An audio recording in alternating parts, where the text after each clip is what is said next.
Саламатсыңдар ма, Дельфин білім беру орталығының оқушылары? Бүгін жаратылыстану пәніне тест талдау болады. Бірінші сұрақ. Сұйықтықтың тіндерден ағып шығуын қамтамасыз етеді. Бұл бізде сабақта айтылған информация. Жауабы С болады, лимфа жолдары. Яғни, келесі суретте біз лимфа жолыны тамырларын көре аламыз. Ол да қан тамырлары сияқты денемізге лимфа тамырлары тарайды екен. Яғни ол сұйықтықтың ағуын қамтамасыз етеді.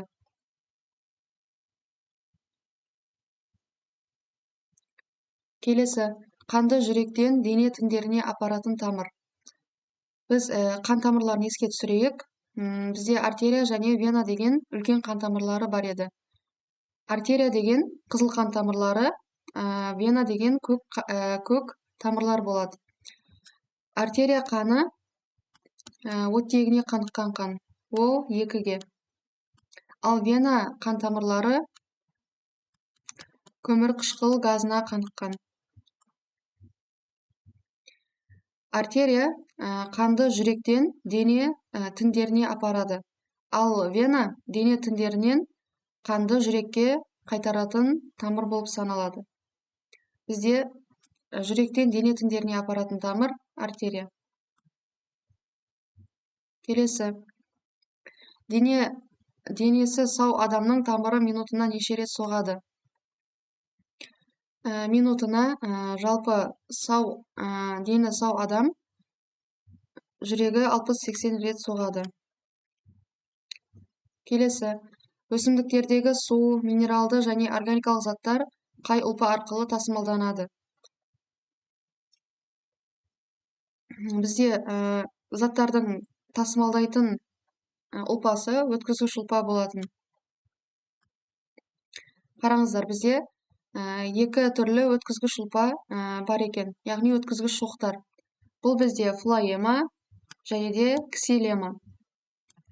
Флоема дегеніміз ол бірінші өсімдіктің қоректеуін еске түсіріп алсақ, мысалы, топырақтың астыңғы бөлігінде тамыр арқылы бізде өсімдіктер ол жерден су алады және минералды тұздар. Ал өсімдіктің жоғары бөлігінде жапырақ орналасады, сабағы орналасады. Мысалы, кей өсімдіктер жеміс болуы мүмкін, немесе гүлі болуы мүмкін.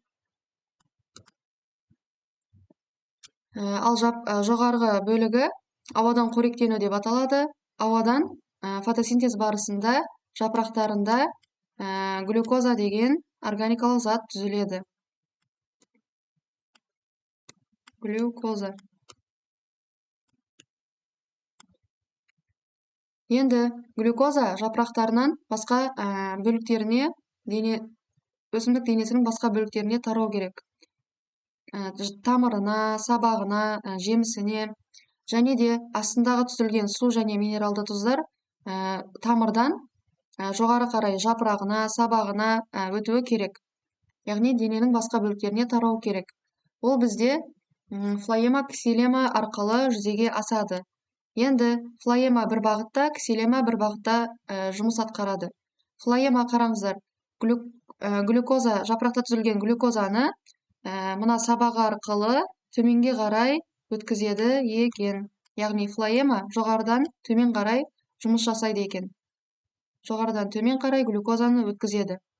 Ал ксилема дегеніміз, қараңыздар, флоема мына шетінде айналасында тұр, ал ксилема дегеніміз ол жұлдыз тәрізді болады. Яғни ол ортасында орналасады. Ксилема ол астындағы тамырындағы су және минералды тұздарды жоғары қарай өткізеді. Сонда флоема жоғарыдан глюкозаны төмен қарай өткізеді және де басқа жерлерге, ал ксилема тамырдан су және минералды тұздарды жоғары қарай өткізеді екен. Және де флоема мен ксилеманың арасында, мысалы, келесі суретте көрсек болады. Бұл жерде қараңыздар, бағана айтқан ксилема және флоема. Оның арасында бізде камби бар. Бұл жерде стрелканы астына қарай жүргізген, яғни флоема бағана айтқанда глюкозаны төменге қарай бағыттайды. Ал бізде ксилема су және минералды тұздарды жоғары қарай бағыттайды. Қараңыздар, стрелкада жоғары қарай бағытталған. Бізде ортада камбий бар. Мына орталық камбий.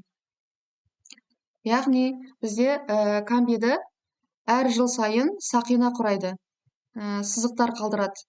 Әр өсімдік діңі, яғни ағаш өскен сайын әр жыл осындай камбийдің сақинасы қалып отырады. Мына біз ағаш діңінің жартылай кесілген түрін көре аламыз келесі суретте.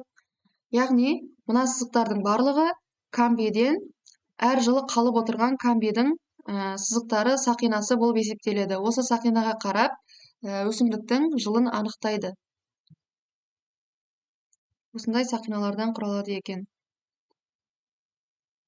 Келесі, биорганикалық заттар, көмірқышқыл газы, су, минералды тұздардан органикалық заттар түзуге бейім ағзалар.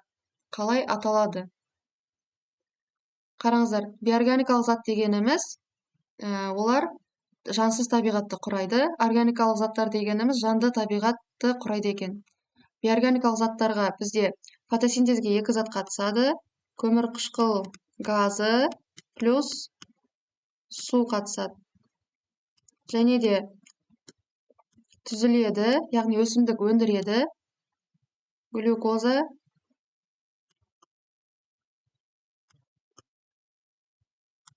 және оттек өндіреді.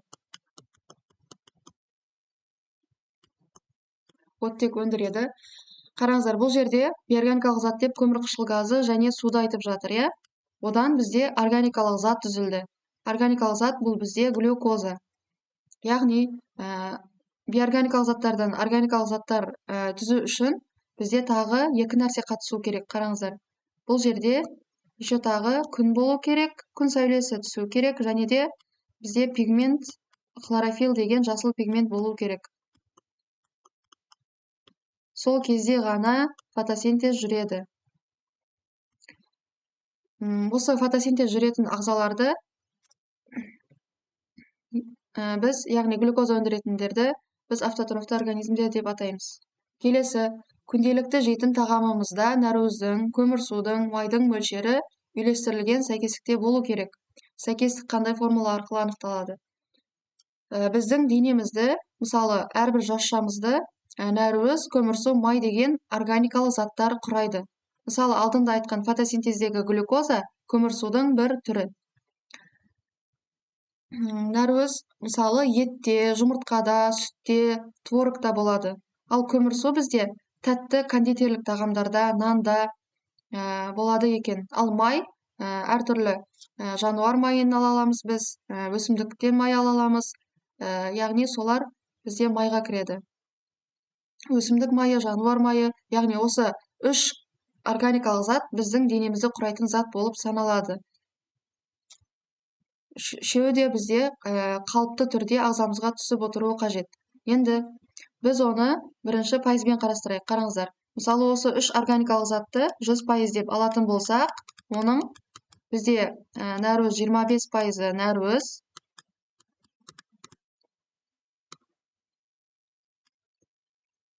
плюс көмірсу 50% көмірсу, және де май қайттан 25%-ын құрайды екен. Үшеуі бізде 100% құралады болады. Яғни біз оны енді формуламен, яғни сандармен қатынасын жазатын болсақ, бізде бұл жерде 1, 4 және де 1 болады. Яғни 1 бөлінген, 4 бөлінген 1. Бізде бұл С варианты. Келесі, өсімдік пен жануарлардың ыдыраған қалдығының органикалық заттарымен қоректенеді. Яғни, бұл жерде өсімдік жануардың ыдыраған қалдығымен қоректенеді деген өсімдік және жануардың өлексесін жеуін айтып жатыр. Яғни, өлексемен, өліп қалған ағзамен қоректенетіндерді біз атаймыз. Қалай? Паразит пе, сапрофит пе? Еске түсіреміз. Бізде бұл сапрофит тұғын.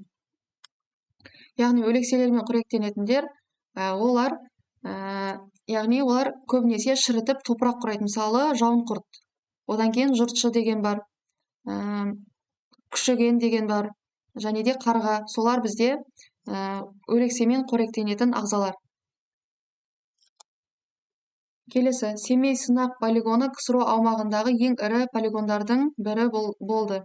Полигон Ертіс өзенінің жағасында, Шығыс Қазақстан, Қарағанды және Павлодар облыстарының шекарасында орналасқан. Полигонның құрылысы 1947 жылы басталды, ал 1949 жылдан бастап 40 жыл бойы ядролық қаруды сынау жүргізілді. Осы уақыт ішінде барлығы 450-ден астам ядролық сынақ өткізілді. Біз осы Семей сынақ полигонын өтетін боламыз. Сол кезде қараңыздар, ол жерде 450-ден астам сынақ жүргізілген. Өте көп сынақ болып саналады бұл. Яғни Семей ядролық полигонының маңындағы тұрғындар қандай аурулардан жиі зардап шекті дейді. Жаңа туған нәрестелердегі патологиялық және қатерлі ісік аурулары, моралдық күйзеліс, буын аурулары, асқазан ішек жолдарының аурулары. Бізде моралдық күйзеліс ол психологиялық жағынан айтылып жатыр. Бізде бұл вариант дұрыс келмейді, себебі бізде оның зиянды зардабы сырттай әсер еткен. Б варианты болмайды, буын аурулары емес, және де асқазан ішек жолдарының аурулары да дұрыс келмейді. Бізде А вариант қана келеді. Жаңа нәрестелердегі патологиялық және қатерлі ісік аурулары. Яғни қараңыздар, бізде ол сынақ жүргізілуінің әсерінен оның ауа райы, сол жердегі тазалық бұзылған. Яғни одан кейін бізде балалар мутациямен туылған. Яғни ол қалай? Сол жердегі адамдар ауруға ұшыраған және жаңа туған сәбилерде өзгеріспен туылған. Денелерінде өзгеріспен туылуы осы Семей полигонның әсерінен болған. Яғни кейбір дене бөліктері өзгерістерге ұшырау бұл мутация деп айтылады. Так, А нұсқасы дұрыс. Келесі, белгілі бір жерде ғана таралған, таралу аймағы өте шектеулі жануарлар мен өсімдіктер қалай аталады? Бізде бұл қалай еді? Реликт болмайды, космополит емес, редуцент емес. Бізде эндемик деп аталатын еді. Эндемик деген не? Ол өсімдік болсын, жануар болуы мүмкін. Ол белгілі бір аймақта ғана таралады. Мысалы, бұл жануардың аты коала деп аталады, иә? Коала. Бұл жануар тек Аустралия аумағында кездеседі, басқа материктерде кездеспейді. Яғни, белгілі бір жерде ғана таралған, таралу аймағы шектеулі жануар немесе өсімдік қалай аталады? Бұл бізде эндемик, яғни бір жерде ғана тараса, ол эндемик деп аталады. Мысалы, коала Аустралияда ғана тараған, және бізде кенгуру деген бар, иә? Ол да эндемик саналады. Ол да тек Аустралия аймағында таралған, басқа материктерде кездеспейді. Келесі, ата-аналардың біреуі ғана қатысатын организмдердің көбею процесі. Көбеюді еске түсірейік, бізде көбеюдің екі түрі бар. Жынысты көбею, жынысты және жыныссыз. Жынысты көбею кезінде оған қатысады бізде аталық плюс аналық қатысады. Аталық, аналық, яғни жыныс жасушаларын біз гамета деп айтамыз. Яғни аталық гамета, аналық гамета деп айтсақ болады. Аталық және аналық гаметаның қосылуы нәтижесінде зигота пайда болады екен. Яғни жаңа ұрық жасушасы пайда болады. Зиготаны біз бұлай екінші аты ұрықтанған жұмыртқа жасуша. Жыныссыз көбею кезінде тек қана аталық немесе тек қана аналықтан жаңа ұрпақ пайда болады. Ең қарапайым түрі бөліну, ол арқылы бізде амеба, жасыл евглена, инфузория көбейеді екен. Мысалы, кірпікшелі кебісшені біз өткен тұғынбыз. Екі мысалы басында екеуі бір ағза болады, сосын бөліну арқылы жай ғана екі ағзаға бөлініп қалады. Бұл өзінің бастапқы аталығына немесе аналығына қатты ұқсайды. Мысалы, мынаны аталық десек, бұдан екі кішкентай ағза пайда болды. Бұл өзінің пайда болған аталығына қатты ұқсайды. Және почти айырмашылық болмайды. Жыныссыз көбею деген ата-аналардың біреуі ғана қатысатын көбею. Бізде Б вариант дұрыс. Келесі, қандай заттар төменнен жоғарыға қарай апаратын көрсеткіштермен көтеріледі? Бізде өсімдіктерді меңзеп жатыр бұл жерде. Өсімдіктерде қайсы зат төменнен жоғары қарай, яғни қайсы зат төменнен жоғары қарай көтерілетін еді? Ол бізде тамырдан сіңірілген зат жоғары қарай көтерілетін еді. Ол су және еріген минералдар. Балдырларға қандай қоректену типі тән? Бізде қараңыздар, барлық тірі ағзалар сияқты балдырлар да бір жасушалы және көп жасушалы болып бөлінеді. Мысалы, мынау көріп тұрғанымыз бізде көп жасушалы балдыр болып саналады. Яғни, мысалы, мұхиттардың видеосын қарасақ, немесе киноларда океанның астын, мұхиттың астын көрген шығармыз, иә? Осы астында бізде осындай жасыл шөп сияқты заттар өсіп тұрады. Бұлар негізі балдырлар. Балдырлардың бұл көп жасушалы түрі, ал келесінде қараңыздар, бұл негізі бір жасушалы болып саналады. Мына қараңыздар, біз өткен көп жасыл балдыр бар еді. Көп жасыл балдырлар осындай колония құрып өмір сүре алады екен. Яғни, мыналар көп топ болып бір-біріне тізілген мошақ сияқты болған кезінде, яғни колониямен өмір сүру деп айтамыз мұны. Солай жинақталған кезінде, мысалы, судың жағалауларында осындай балдырлар кей кездері пайда болады, иә? Судың шеттері жасыл қабық қапталған сияқты болып тұрады. Бұл бізде көкжасыл балдыр цианобактериялар екен. Яғни, балдырларға қандай қоректену типі тән? Бізде жасыл түсі бар болса, фотосинтез істей алады, және де олар бұл қоректену түрі автотрофты деп аталады. Келесі, қышқылды жаңбырлар ормандарға қалай әсер етеді?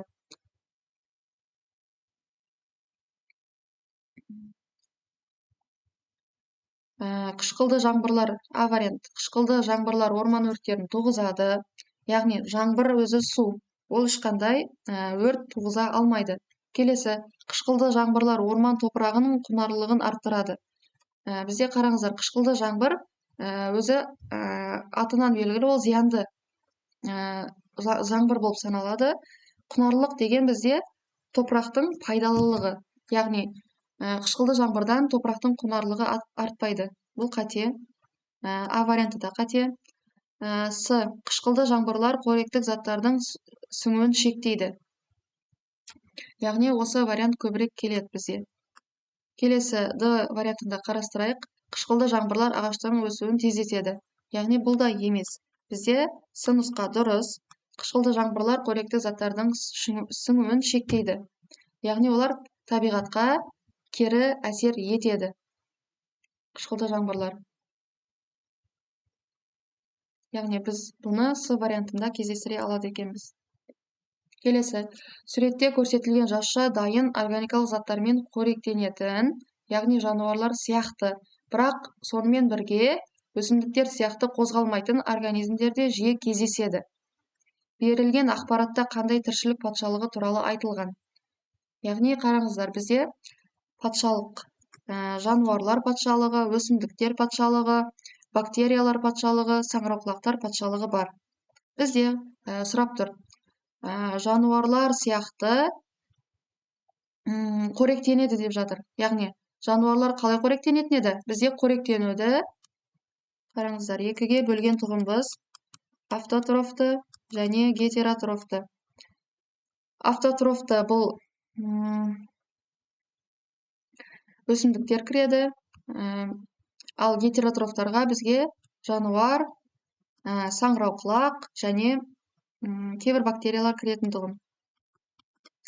Және де бұл жерде айтып жатыр, иә, жануарлар сияқты органикалық дайын заттармен қоректенеді деп жатыр. Яғни жануар сияқты қоректенеді екен, бірақ өсімдіктер сияқты қозғалмайды дейді.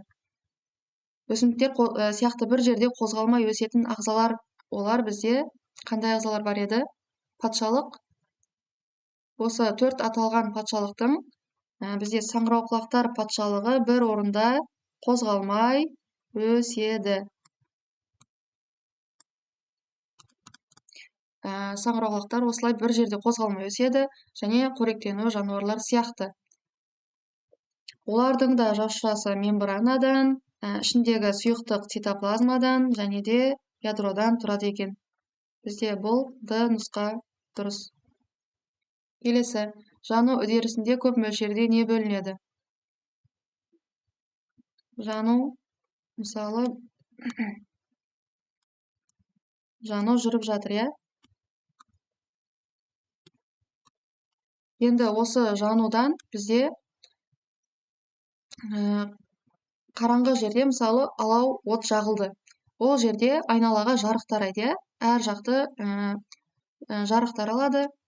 Бірінші жарық бөлінеді, және де, мысалы, сәл суықтау жерде ысынып алу үшін кейде от жағады. Сонда бізде тағы бөлінетін зат жылу екен. Сонда жану кезінде екі нәрсе бөлінеді: жарық пен жылу. Және де еске түсірейік, ағаш жанған кезде қандай үш зат бөлінетін еді? Ағаштың жану кезінде. Ол кезде бізде үш нәрсе бөлінеді, СО2 көмірқышқыл газы, H2O су және де S элементі көміртек бөлінеді. Келесі, бұл материкте ит тұмсығы өтпейтін ну ормандарда анаконда жыланы, суында болса пиранья балығы сияқты көптеген қауіпті жануарлар тіршілік етеді. Мұнда ылғалды шалғындарда әлемдегі ең ірі кеміруші капибара мекендейді. Қараңыздар, ең ірі кеміруші деп тұр. Әдетте кемірушілер кішкентай болады, иә? Бұл жердегі ірі кеміруші капибара мекендейді екен. Мәтінде қай материк туралы сұралған? Африка, Оңтүстік Америка, Австралия және Азия. Яғни анаконда деген сияқтылар бізде өмір сүреді. Қараңыздар, Оңтүстік Америкада өмір сүреді. Мынау бізде сұрап тұрған пиранья балығы. Түрі пішіні осындай. Келесі бізде ірі кеміруші дегеніміз, ірі кеміруші бізде капибара. Суреті осы. Және де ірі жылан анаконда. Яғни келесі екінші суретте де көрсек болады анаконда жыланын. Ол өте ірі жылан болып келеді. Және де Оңтүстік Америка жайлы кейбір ақпараттарды еске түсірсек. Оңтүстік Америка бізде ең қандай материк болатындығын? Ең жасыл желекті материк. Және де ең жасыл, және де ең ылғалды материк. Қараңыздар, ылғалды. Ылғалды деген нені білдіреді? Жаңбыр көп жауса ылғалды саналады сол жер. Яғни Оңтүстік Америка көріп тұрғандарыңыздай өте жасыл. Және де оның ең үлкен мемлекеті Бразилия. Ал ең үлкен өзені қандай еді? Амазонка. Және де әлемдегі ең биік сарқырама осы Оңтүстік Америкада орналасқан. Амазонка. Ең биік сарқыраманың аты бізде Анхель сарқырамасы болатындығын, ол Оңтүстік Америкада орналасқан. Оның биіктігі Анхельдің 1054 метр. Яғни бізде 16-шы сұрақта Оңтүстік Америка Б варианты дұрыс. Келесі. Бұл мұхит Африка, Аустралия, Азия және Антарктида материктерінің ортасында орналасқан. солтүстік мұзды мұхитымен ешқандай қосылмайды. Яғни бұл мұхит солтүстік мұзды мұхитқа жанаспайды екен. Бұл қандай мұхит? Қараңыздар, қай материктер деді, еске түсірейік. Африка, Аустралия, Азия, Антарктида. Африка мына жақтан, батыс жақтан, жоғары жақтан Евразия, шығыс жақтан Австралия, ал астынан бізде Антарктида мен Антарктида, мына жерде Антарктида мұзды материк бар. Сонымен жалғасқан материк бізде мұхит, яғни су. Мұхит бізде бұл үнді мұхиты болып саналады. Яғни төрт жағынан төрт материкпен. Яғни бізде бір қызық ақпарат есіме түсті. Бізде қараңыздар, төрт жағынан төрт мұхитпен шайылатын материк деген кезде Евразияны айтатын тұғымыз, иә? Яғни төрт жағынан, мына жерде Евразия, төрт жағынан төрт мұхит жалғасатын материк Евразия тұғын, иә?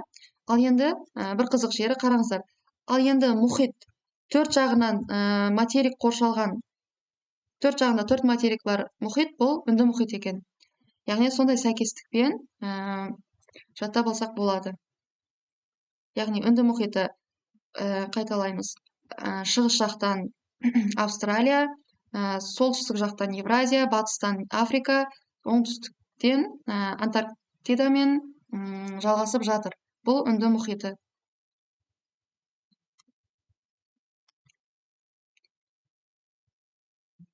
Келесі, дүние жүзіндегі ең ірі көл қалай аталады? Ең ірі көл бізде айтқан тұғымбыз материктерді, мұхиттарды өткен кезде. Әлемдегі ең ірі көл бізде ол көл деп аталмайды негізінде, бірақ теңіз деп аталады. Д вариант келмеді. Осы теңіздердің ішіндегі ең ірі көл қайсы еді? Каспий теңізі. Қараңыздар, не үшін ең ірі көлді Каспий теңізі деп атайды? Оның бірнеше себебі бар. Бір жағынан оның тұздылығы өте жоғары болады Каспий көлінің. Сондықтан ол, яғни тұздылыққа байланысты бір шеттен.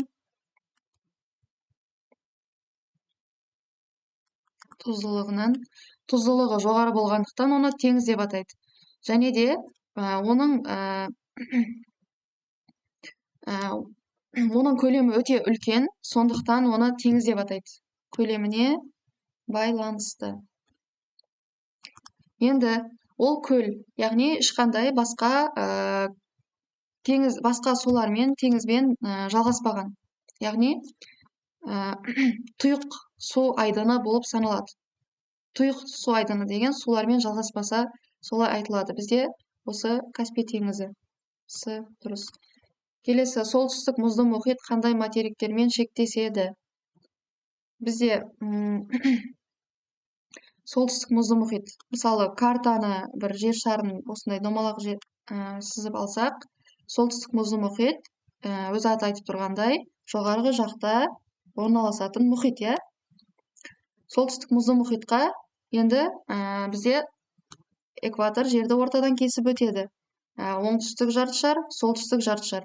Оңтүстік жартышарда 4 материк бар тұғын, солтүстік жартышарда 2 материк бар еді.